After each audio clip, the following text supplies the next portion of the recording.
una noticia vieja, que debe ser atendida como nueva. Rafael del Pino Siero. Hablando desde su tumba. Por Francisco Tabernilla.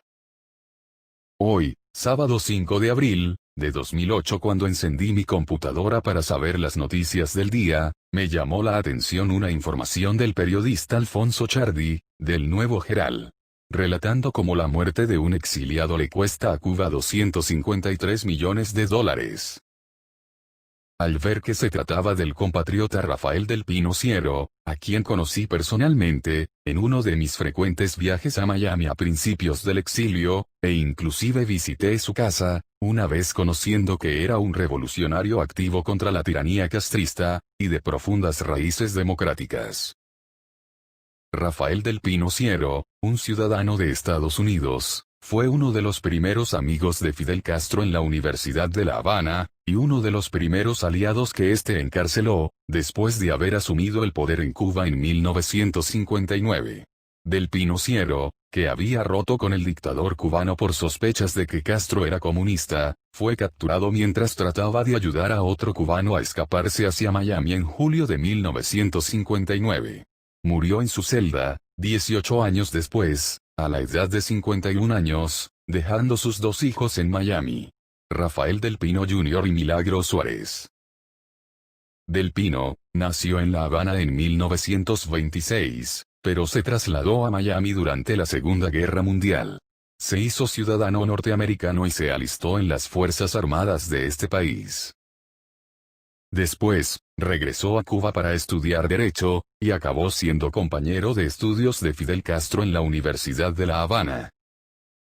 Los dos hicieron tanta amistad, que en 1948, ambos fueron a Bogotá, Colombia, con otros estudiantes, para asistir a una conferencia de dirigentes del hemisferio occidental, que culminó en una de las peores revueltas en la historia de Colombia.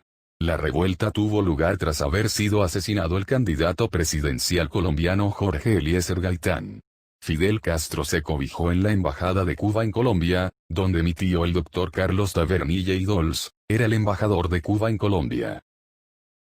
Donde él, y su esposa Carmen, le dispensaron toda clase de protección y atenciones referidas a la prensa por el propio Fidel Castro, quien fue trasladado a Cuba en un avión de la Fuerza Aérea de Cuba, piloteado por el capitán José Antonio Fernández, y el teniente Felipe Catasús, cumpliendo órdenes del presidente de la República de Cuba, Dr. Ramón Grau San Martín.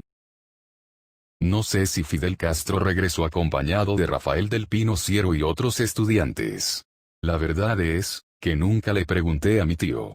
Ni a los dos pilotos, Fernández y Catasús, que compartieron el destierro conmigo en West Palm Beach y Riviera Beach, ciudades donde vivieron. Cuando Fidel Castro estaba organizando la expedición del yate Granma, cuyo desembarco inició la revolución que lo llevó al poder en 1959, Rafael del Pino Siero viajó a México con la intención de unirse a Fidel. Pero lo que ocurrió fue que Del Pino rompió sus vínculos con Fidel Castro en México. Él se percató que había agentes rusos de la KGB allí. Dijo Del Pino Jr. De modo que estando en México, él decidió terminar con Castro. Del Pino regresó a su casa cerca del Aeropuerto Internacional de Miami, y después del triunfo de la revolución, el 1 de enero de 1959, comenzó a volar pequeños aviones hacia Cuba para llevar infiltrados activistas anticastristas y traer a cubanos que querían abandonar la isla. Durante una de esas incursiones, en julio de 1959, Del Pino fue capturado. La demanda que se presentó en diciembre del 2005 en la Corte del Circuito de Miami-Dade, alega, que fue entregado por un agente y espía de Fidel Castro. Rafael del Pino, estuvo de acuerdo en hacer ese vuelo a Cuba, y cuando llegó a la isla, las fuerzas militares de Castro ya estaban esperando por él. De inmediato, surgió un enfrentamiento armado entre ambas partes, y Rafael del Pino fue alcanzado por los disparos. Resultando herido, fue hecho prisionero por el régimen comunista. Aunque sobrevivió, no se recuperó por completo, ya que al parecer no recibió un tratamiento médico adecuado, dijo su familia. fue sentenciado a 30 años, y murió en la prisión Combinado del Este en 1977. Según el gobierno cubano, se colgó en su celda. Pero la demanda dice que el gobierno cubano, intencional, ilegal y con una total falta de respeto por la vida humana, torturó y asesinó a Rafael del Pino ahorcándolo. En la Corte Estatal del Circuito de Miami-Dade, presidida por la jueza María Espinosa Denis, con un jurado de 6 personas, le fue otorgado a los hijos de Del Pino, $253 millones, para ser pagados de los fondos congelados en la cuenta cubana en New York. René Palomino y Jorge Borrón fueron los abogados que representaron a la familia Del Pino. Jorge Borrón terminó su intervención diciendo: «Señoras y señores, es Rafael Del Pino, quien está hablando desde su tumba». Al régimen cubano se le enviaron documentos de la corte, pero decidieron no tener representantes en la corte. Nota aclaratoria: no existe parentesco alguno entre Rafael Del Pino Siero y el general cubano Rafael Del Pino que desertó de Cuba en 1987. Nota de la Mesa de Unidad Cubana. Existe otro artículo del 22 de diciembre del 2016, que recomendamos leer. Está publicado en la página elmundo.com. Este artículo es público. Pero, un párrafo final, nos impide poder leerlo digitalmente y divulgarlo en nuestro canal. Siga el enlace que dejamos en los comentarios de este video. Todo esto lo queremos publicar, porque hemos escuchado que la democracia en Cuba está asegurada por una supuesta cuenta de $90.000 millones, guardada en una supuesta cuenta congelada en no sé cuál banco. Razón por lo cual, no debemos preocuparnos, ni debemos prever nada. Vaya suerte, la que tenemos los cubanos.